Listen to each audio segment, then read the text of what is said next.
Trevor Lawrence, quarterback from Clemson, who won the national championship as a true freshman and has been a phenomenon ever since.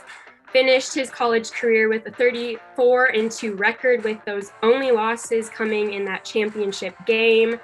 He has the potential to be that franchise quarterback, especially in this new era with Urban Meyer as he begins his journey. He did have surgery on that left non-throwing shoulder in February, but is making good recovery, should be back on track.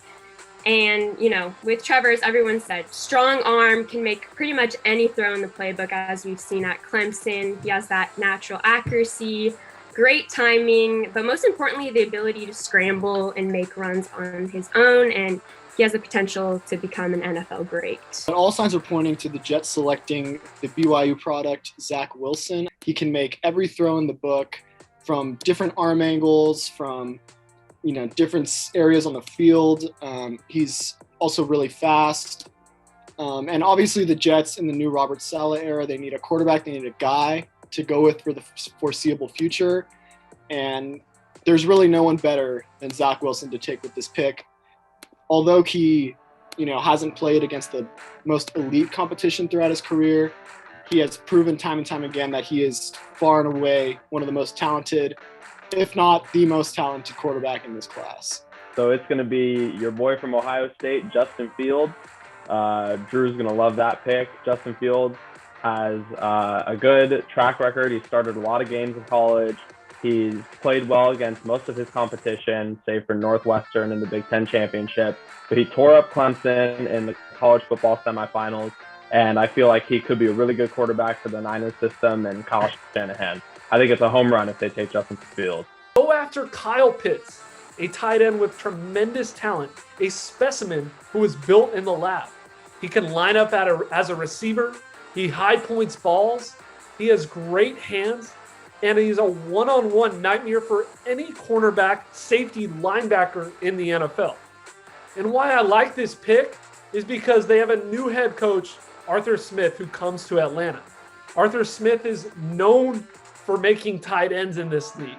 He made Delaney Walker when he was on the team a few years ago, and Johnny Smith just got a huge contract to put him on the Patriots. He was a tight ends coach in 2014 and 2018. So being able to build this piece in Kyle Pitts with a guy in Arthur Smith who has built tight ends is a perfect match. So this is going to help this Atlanta high striking offense even more with Calvin Ridley and Julio Jones on the outside, and just another weapon, Kyle Pitts, to go down the middle. I have them picking Jamar Chase, wide receiver out of LSU. I think with Jonah Williams sitting outside at left tackle, and them just signing Riley Reif, that they're not going to have as much of a pressing need for offensive line as they do for wide receiver currently. Plus, I believe that they're going to be able to find a lot of good value in the second or third round in offensive tackles. And then the drop-off for wide receivers, I feel like, is a bit more steep. I think hitting somebody like Jamar Chase will actually also help protect him because he'll be able to get the ball out quicker, because it just gives him another weapon. You also have T. Higgins, and you'll also have Tyler Boyd to be able to throw too. So the more weapons that he has, the quicker he can get the ball out, the less likely he'll be able to get hit. Devonta Smith from Alabama, very similar. They need weapons for Tua. They're going to be relying solely on Tua now that Ryan Fitzpatrick is gone. He had some struggles last season where he even had to be pulled from games and Fitzpatrick went in. So he needs some of those weapons that he can rely on as well. And Smith kind of answers that. He gained almost 4.5 yards per route in 2020 on his way to winning the Heisman Trophy, and is leaving Alabama with the most receiving yards and touchdown catches in SEC history. He has that Alabama connection with Tua. A lot of people have been talking about his body type kind of being too small and lacking that strength to get around NFL defenders, but he even kind of talked about that in his Heisman speech of, everyone always doubting him, but he's able to show up with his strength and athleticism. So I think that just that route running that he provides and his natural hands will allow him to be a great playmaker. That the Lions right here would take Trey Lance out of North Dakota State. He is just a freakish quarterback talent. He is, 6'4", 230, rocket of an arm, can make any throw. And especially after watching his second pro day today, which I was watching some of the highlights earlier, the guy can just make any throw in the book. He's mobile, he's big, he's sturdy. Unlike, my previous pick, Zach Wilson. Zach Wilson has some frame and some body, structure issues surrounding him, previous injuries in his career. Trey Lance is just rock solid. And, he played for even though obviously FCS, North Dakota State, a really, really good football program, played at the top of his competition. Is limited in game experience, yes, but he will be able to sit for a little bit behind Jared Goff and, learn Anthony Lynn's system and just develop and probably become a very dominant quarterback in the NFL.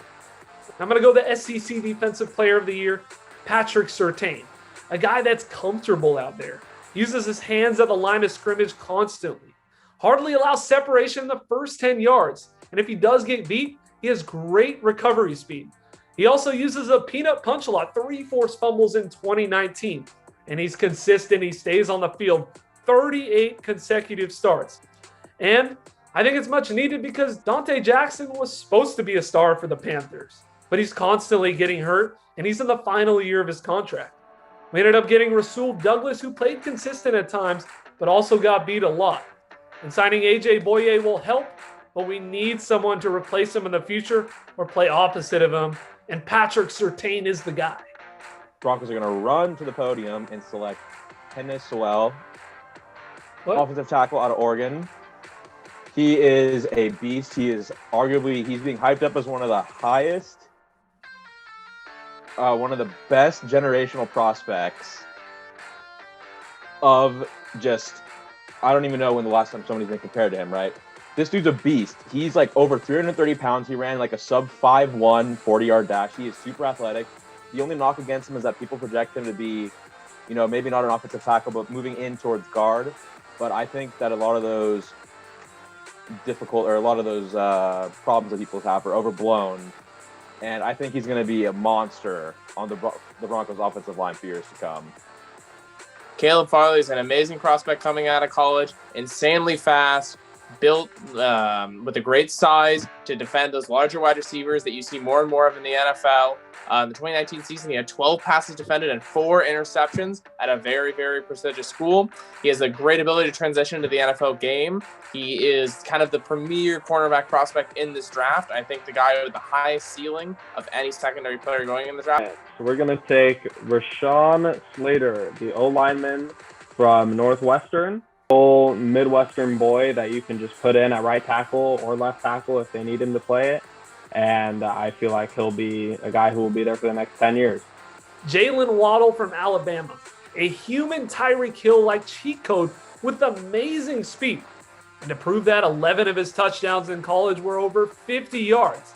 He can sell double moves like a Deshaun Jackson at his age. And the lack of weapons is why Philadelphia goes out and gets him. The 28th ranked passing offense, 23rd in getting in the end zone. Jalen Reagor was a disappointment at a first-round pick last year, only 396 yards. They passed on Justin Jefferson and Ayuk, who had great seasons for their specific teams. And if you look at their starting roster, it isn't great at the receiver. Jalen Reagor, Ward, and Fulgham aren't going to be the guys that are playmakers. It'll also get Jalen Hurts some help. Carson Wentz was the most sacked quarterback last year with 50 sacks, and he didn't even play each game. Waddle can go in there and be an instant impact with crossers, digs, deep balls, ways that Jalen Hurts can get the ball out early and defense respect the speed and not blitzing every play like we saw Carson Wentz last year. The board is falling. I think they're going to go with Christian Darrisaw, the offensive tackle out of Virginia Tech. He has a lot of potential, I believe. One of the biggest knocks on him is the lack of just wanting to put full effort into the play, which I think is something that can be very coachable, especially with our new coaching staff on their way and having a stronger culture being built in Los Angeles, hopefully. I think the pick is going to be Darrisaw at 13. But we're going to go with Jalen Phillips out of Miami. He's 6'5", 255. He's an edge rusher. He ran a 4.56 at his pro day at Miami, which is faster than some skill players. A lot of people view him as a really raw prospect who kind of only has one move when it comes to pass rushing. But I think Vikings defensive line, Andre defensive line coach Andre Patterson is a wizard at coaching up young players, and I feel like it would be the perfect situation for Phillips. And you just look at what he did with Danielle Hunter, who was a third-round pick himself and a really raw talent. He's now one of the best edge rushers in the league, so I feel like he can do the same for Jalen Phillips. Patriots are going to go with a QB and take Mac Jones from Alabama. The Patriots went 7-9 last season, which is definitely something that Bill Belichick is not used to. Trying to rebuild now after the end of this Tom Brady era. Cam Newton with just 5 touchdowns compared to his 10 interceptions. So I think they need something here more long-term for the franchise, and taking one of these talented quarterbacks in this draft class is something that can help them in the long run, give them something that they can work with in the future. I think Mac Jones can just process the action quickly. He's a smart decision maker that is able to find those open receivers and kind of understands that importance of ball placement, good poise and pocket movement. So I think the Patriots are going to go with him. So I see them right now going to the best corner on the board, and that is Gamecock J.C. Horn. Plays with great size, plays physical man coverage, can mirror receivers' routes, and cover opponents' most talented target. Something that Patrick Peterson did years on years in Arizona.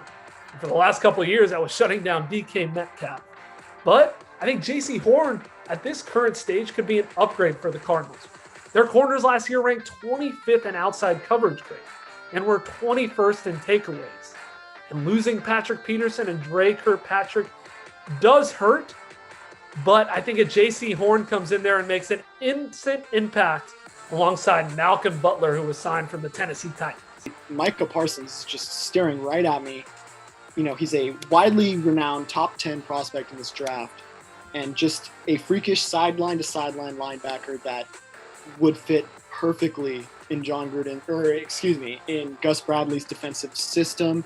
And he could play kind of that similar. He's a little bit bigger than like a Derwin James type joker defensive linebacker would play, or safety, hybrid. So, he being 6'3", 240, he's a big dude. So you would think he would play, your standard Mike outside linebacker, but he's ran supposedly a sub 4.4 40 at his pro day. And, take that with a grain of salt because these are pretty biased 40 times, but still 4.39 40. He's always been touted as one of the best prospects coming out of high school. He performed at Penn State. I believe his freshman year, he was like first in tackles on the team without starting, something crazy like that. He's fast, he's strong. And, like I said, he's a guy that can just play sideline to sideline, and he's a playmaker. At the end of the day, he's the playmaker that the Raiders need, being, I think, 30th in points allowed this year once again. They have a top 10 offense, and they will again this year. So offense is not, their weakness, excuse me. And, Micah Parsons coming in fills a great hole, and I think it would just be a home run pick. They're going to take edge rusher Gregory Rousseau.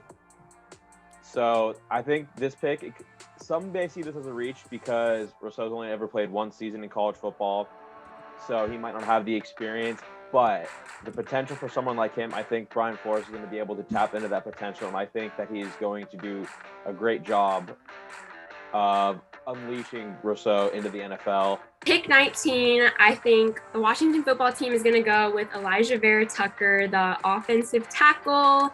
I just think that Washington needs to just continue to build a strong roster, and Vera Tucker can just play tackle and guard and kind of gives the organization some top tier talent that's going to be there for the long haul.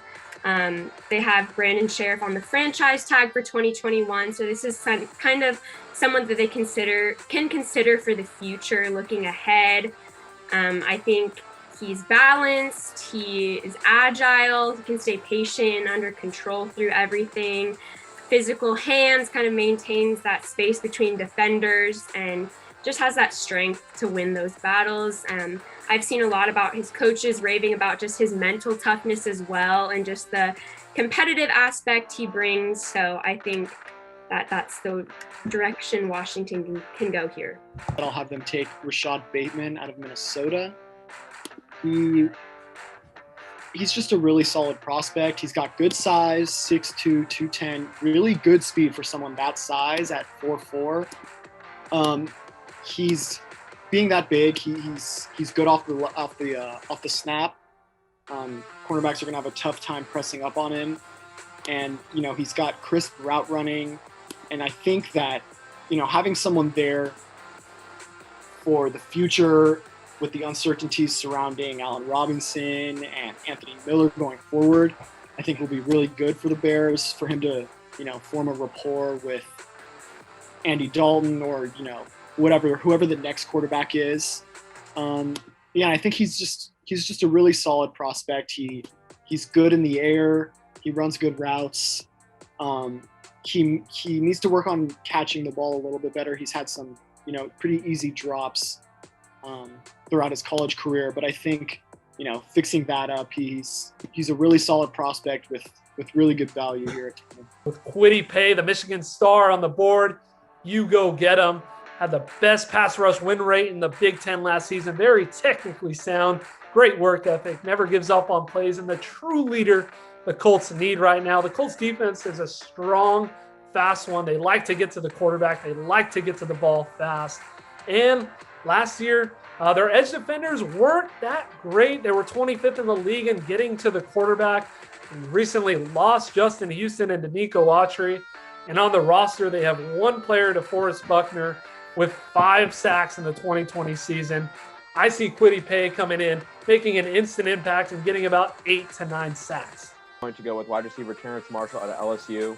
He's going to compete for this wide receiver 2 position, and I think he's going to get that position.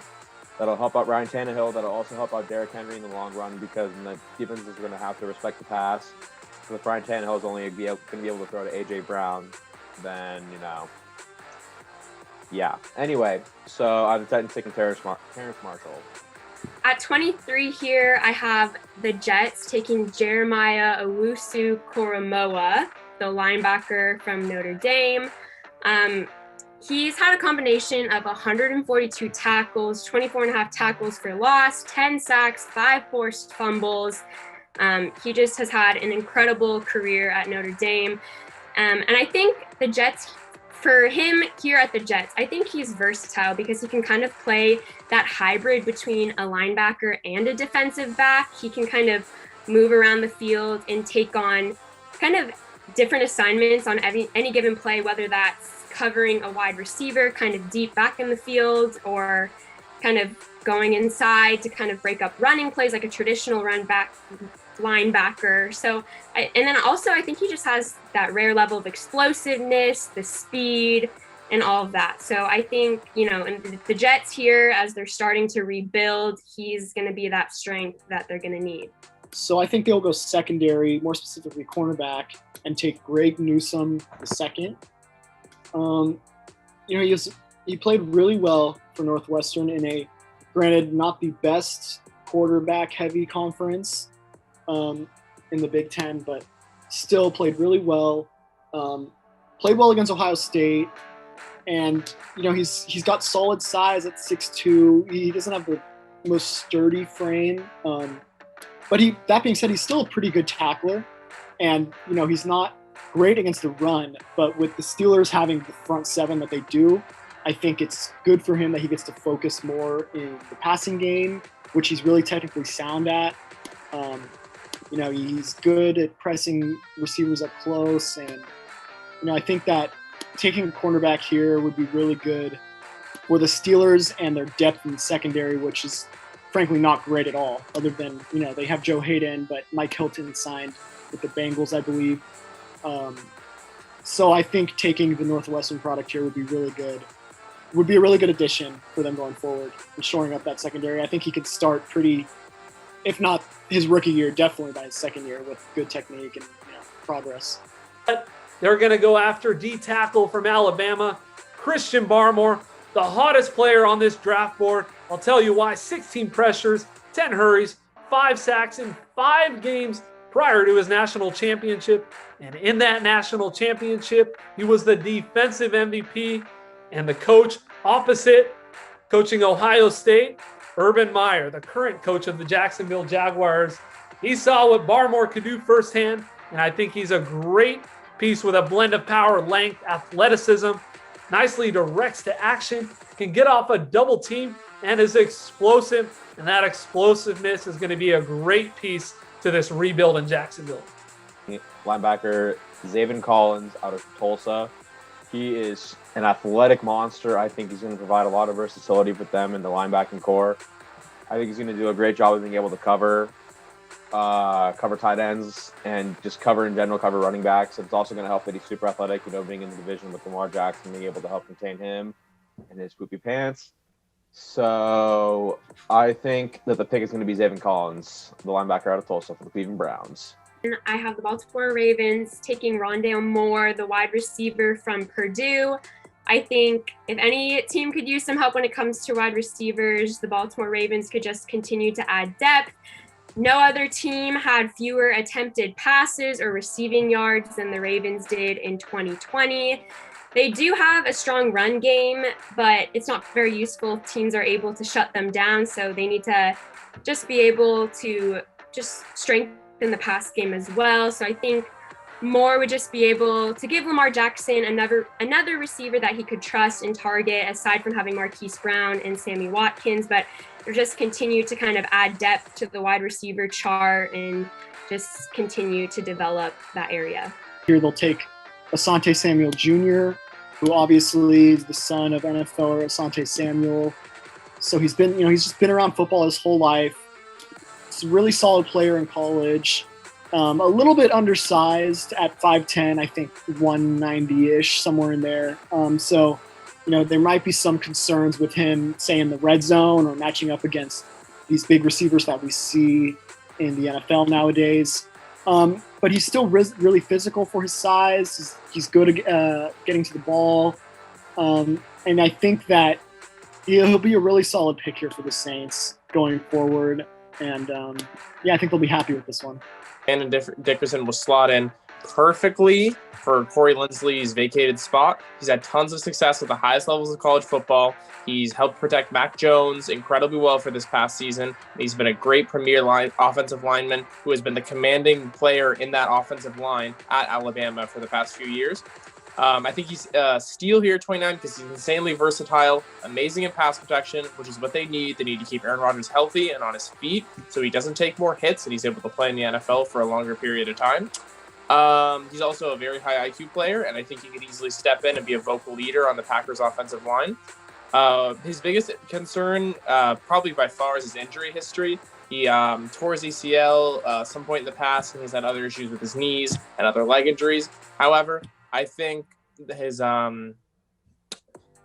leadership skills at Alabama were incredibly important, and I think they will translate very well into an NFL level. And I think especially his talents at pass protection will make the Packers want to take him off the board here at the 29th pick.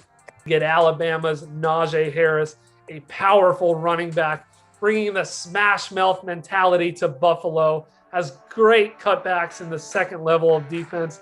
And come playoff time, they're going to need that. They're going to need a running back to get those 4 to 5 hard extra yards in the freezing snow. And I think Najee Harris does that. He's also an underrated pass catcher, 425 receiving yards and 4 touchdowns. And what do the Buffalo Bills love to do? Get their running backs involved and throw all day. I have them going with the offensive tackle, Tevin Jenkins out of Oklahoma State. He has been mainly a right tackle. There is some concern, again, with a lot of these prospects. It feels like that his arms aren't going to be long enough to be able to play the tackle position, and then he might have to transition to guard. And funny enough, his NFL comp is Joe Thuney, who the Chiefs just signed this offseason. But I think either way, Tevin Jenkins is going to be a great addition for the Chiefs, and I think he definitely has a future, at least starting on their offensive line, whether it be guard or tackle. Defending Super Bowl champion Tampa Bay Buccaneers, I believe, are going to select Azeez Ojulari if he's still on the board at pick number 32. A lot of mocks have him going earlier, but he's still on the big board right now, so I'm taking him off. One of the biggest reasons why I think they'll take him is that although they are a very complete team, one of the very few things they need is depth at edge rusher. They kind of only have Shaq Barrett and Jason Pierre-Paul, and I think Azeez would fit in incredibly well in this offense. He is incredibly fast, incredibly agile, and uses his finesse to blow by offensive linemen on a consistent basis. He's prolific in the pass rush, which the Buccaneers love to emphasize. They love sending a ton of guys at the QB and just racking up sacks over and over and over again. Although he isn't incredibly strong for an edge rusher, I still think his very quick first step, his agility, his ability to cut like on a dime and turn and use spin moves and other finesse traits to blow by offensive linemen will make him a great addition to this Buccaneers team and make their defensive line even more dangerous than it already is.